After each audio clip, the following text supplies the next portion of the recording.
श्रावणी वैभव गमरे आहे। आज मी तुम्हाला भाऊ बहिणी या पवित्र नात्याविषयी काही दोन शब्द सांगणार आहे।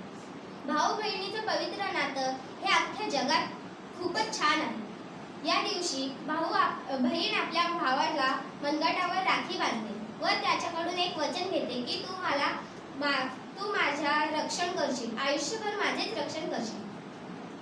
भाऊ या शब्दाला उलट केलं की त्याचा उभा अर्थ होतो। उभा म्हणजे आपला भाऊ आपल्या पाठीशी कायम उभा राहतो असा त्याचा अर्थ होतो। भाऊ आपल्या बहिणीचं कायम रक्षण करतो, पण बहिणीचं पण एक सुद्धा नातं असतं, कर्तव्य असतं की आपल्या भावाचा तिने आदर केला पाहिजे।